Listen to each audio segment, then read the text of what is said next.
Indian democracy subject civics class seventh इसका हम पहला अध्ययन पढ़ने जा रहे हैं। Social and political life on equality. Equality in Indian democracy. Teacher's note. Chapter 1 on equality. India is a democracy. India has a democracy. In class 6th book, we looked at the key elements of a democratic government. Class 7th में भी हमने इसके बारे में पढ़ा है। जो की एलिमेंट्स थे वो हमने 6th क्लास में क्लियर किए हैं डेमोक्रेटिक गवर्नमेंट के। These include people's participation, the resolution of conflict and equality and justice. हमने सभी के बारे में पढ़े हैं। किसी चीज़ में शिरकत लोगों की, कोई टेंशन हो, लड़ाई हो, उसका सलूशन ढूंढना, बराबरी और इंसाफ। Equality is a key feature of democracy. जो मेन मुद्दा है डेमोक्रेसी का, उसमें इक्वालिटी होनी चाहिए। No rich no poor and influences all aspects of its functioning. In this chapter, we will read more about equality, why it is important in democracy, and equality क्यों ज़रूरी है democracy में।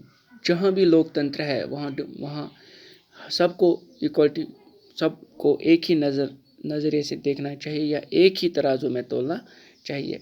ना वहाँ कोई छोटा है, ना कोई बड़ा, ना औरत ना मर्द, ना अमीर ना गरीब। सभी को इक्वलिटी मिलनी चाहिए। ना हिंदू ना मुस्लिम ना क्रिश्चियन ना बौद्ध, सभी को एक ही दर्जा मिलना चाहिए।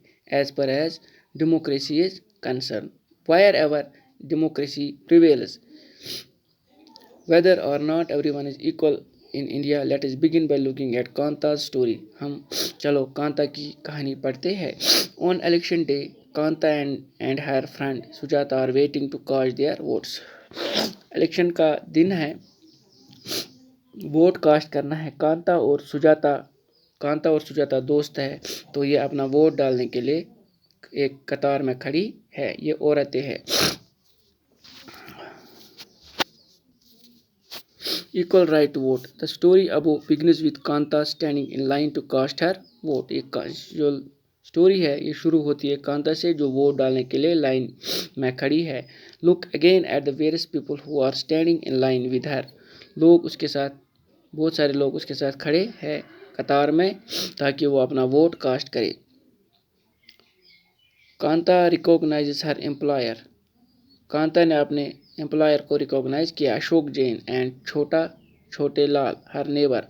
अशोक जैन उसका एम्प्लॉयर और छोटे लाल उसका neighbour. In a democratic country like India, all adults irrespective of what religion they belong to, कोई भी रिलीजन हो, how much education they have, कोई कितना भी उन्होंने पढ़ा हो, had what caste they are or whether they are rich or poor are allowed to vote. सभी को वोट डालने की अनुमति है, चाहे वो अमीर हो या गरीब हो। This as you have already read in class 6 book is called universal adult franchise. इसको हम यूनिवर्सल एडल्ट फ्रेंचाइज कहते हैं। And is an essential aspect of all democracies. ये सभी डेमोक्रेसियों में ज़रूरी भी है। The idea of universal adult franchise is based on the idea of equality because it states that every adult in a country, irrespective of their wealth and the communities she or he belongs to, has one vote. कोई भी हो, मुस्लिम हो, हिंदू हो, सिख हो, बौद्ध हो, country में एक आदमी को एक ही vote, one person has one vote. Kanta is excited to vote and happy that she is equal all of others because each of them has one vote. बोलती है आज कांता खुश है कि उसको पता है सभी को एक ही वोट है, चाहे वो अमीर हो गरीब हो, और सारे एक ही लाइन में खड़े हैं। ना गरीब ना इसमें अमीर देखा जाता ना गरीब, सभी को अपनी टर्न पे वोट कास्ट करना है। बट एज हर day goes on, Kanta becomes less certain about what this equality really means. What is it that makes Kanta unsure? Let's take a look at a day in her life. She lives in a slum and has a drain behind her house. जो उसका दिन है कांता का, वो एक slum में रहती है, झुग्गी झोपड़ी में रहती है। And has a drain behind her. उसके घर के बाहर बड़ा नाला है। Her daughter is sick. उसकी जो बेटी है वो बीमार है। But she cannot take the day off from work because she needs to borrow money from her employer to take her child to the doctor. वो काम उसको काम करना ज़रूरी है, वो काम छोड़ नहीं सकती, उसको काम करना ज़रूरी ताकि वो अपने जो उसका मालिक है उससे पैसे उधार ले या पहले ले अपना किराया तनख्वाह, तो फिर वो अपने बच्चे को डॉक्टर के पास ले जाएगी. Her job is a domestic help tires her out and finally she ends her day by again standing in a long line. This line is front of the government hospital is unlike the one in morning because most of the people standing in it are poor. जो भी line में खड़े वो गरीब है.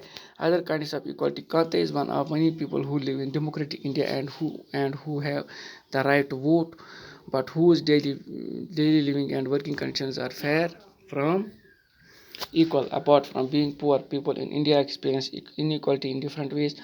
Let us see what this means by reading the two stories given below. Each of these is based on real incidents in people's lives and reflects the different kinds of inequality that exist in India. बेटा मुझे उम्मीद है ये topic आपको समझ आया होगा. इसको अपने घर में 1-2 बार रीड कीजिएगा ताकि आपको पूरा समझ आ जाए. और आपको पता है आज कौन सी महामारी है जिससे हम जूझ रहे हैं, इससे हमें बचना भी है, इसलिए ये स्कूल भी बंद किए हुए हैं. और हमारे पास यही मीडियम है, अल्टरनेट है कि हम ऑनलाइन या ऑफलाइन मोड तक आपको क्लासेस पहुंचा दिया जाए. तो आपका भी फ़र्ज़ बनता है कि आप अपने घरों में पढ़ो, समझो, तो उससे टीचर्स का ये जो बोझ भी हल्का हो जाएगा और आपको भी पूरा मज़ा आएगा घर में पढ़ने का. तो खुल जाएंगे, ये आफत नहीं रहेगी, अल्लाह सब कुछ ठीक कर देगा. तब तक आपको मेहनत करनी है. अल्लाह आपको खुश रखे, सलामत रखे. अल्लाह हाफिज़.